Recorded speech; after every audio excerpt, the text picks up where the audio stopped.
I think it's fair to say that when most of us think of the name Sennheiser, we tend to think more of products like the HD600 and 650, or the more premium flagships like the HD800 series, or perhaps more pro audio products, or even ones that are used in the air traffic control industry. Gaming is not something you would immediately associate with Sennheiser, but they actually do have a few gaming-orientated headphones.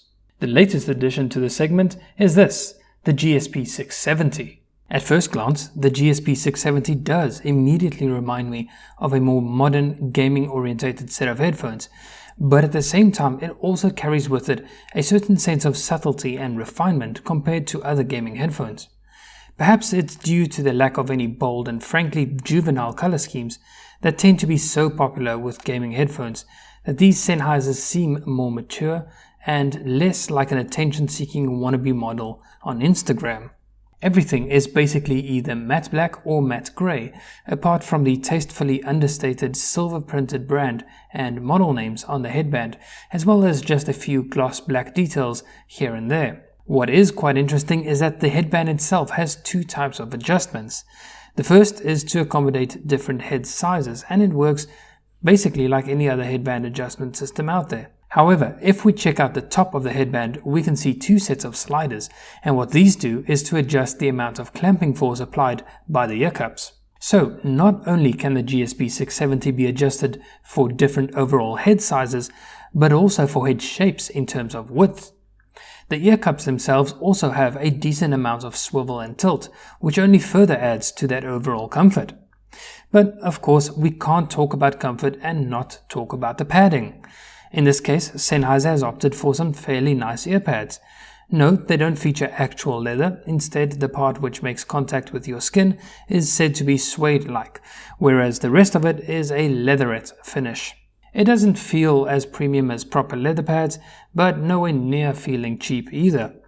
They're also pretty soft and forgiving, but not quite on the same level as the earpads you'd find on the Bose Quiet Comfort series. Then there is the headband padding, which I found to be a bit more unique.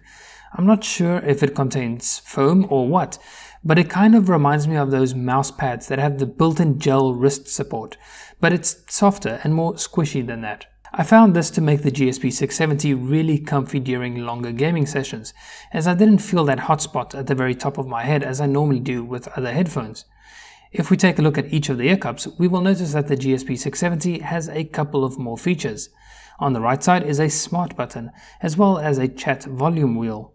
The smart button can be customized within the PC app, and this will allow you to switch between various profiles and other sound effects. The chat wheel, on the other hand, allows you to adjust the volume of incoming chat audio if you find it to be louder or quieter than the in-game volume. Then there is the large volume dial, which also acts as a power switch. Now this is something which I have to admit feels really nice and premium. When turning the dial clockwise, you can feel the moment that power switch is activated, but this is entirely a tactile sensation as you really cannot hear this click. Sennheiser really has earned some kudos here, as the volume dial is one of the nicest dials I've used in a long time.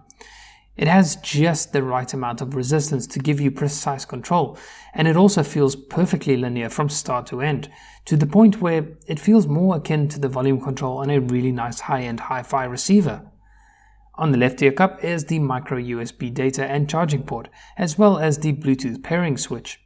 I should perhaps also mention that whilst this headphone does feature Bluetooth connectivity, it's not exactly what I would call great. It is Bluetooth 5.0, but it's only compatible with the SBC format, and the range, even for SBC, is really not very good either. But thankfully you are not stuck with only using Bluetooth, as there is a little USB wireless dongle included in the packaging, which connects via 2.4 GHz. And this makes the connectivity between the headphones and the computer way more stable and reliable. The dongle itself is really compact, so it shouldn't get in your way or in the way of other USB devices. There is of course also the built-in boom mic, and I'll record some of the audio for this review using this mic so you can hear what it sounds like versus my usual recording equipment. Now, I do have to admit, what I was most curious about is the fact that Sennheiser has branded the GSP 670 as being gaming headphones for audiophiles. It might not seem it at first, but that's a pretty bold statement to make. It implies that these headphones have what audiophiles crave, a balanced and accurate sound signature. That in itself is a pretty big departure from the vast majority of headphones out there that are targeted towards gaming. They would often have rather boomy bass and a somewhat hollow sounding signature in order to give that perception of a more open listening environment. However, the question remains, has the GSP 670 delivered on Sennheiser's bold claim? Well, not quite, but it does get closer than what I thought it would. Judging from the response graph, we can see that Sennheiser have indeed gone for a reasonably flat response, but with an overall downward sloping trend after about 500 Hz. This gives it a pretty smooth signature, but it still does come across a bit bloated due to that bass hump between 200 and 500 Hz. You can use the PC app to adjust some settings such as the very rudimentary 5-band EQ, but you can also switch over into 7.1 surround mode. Of course, this is not true 7.1, but rather a bit of psychoacoustic wizardry. If you want to find out a bit more about how this works, some of the drawbacks, and some possible workarounds for those drawbacks, then check out the link in the description, which will take you to the full written review.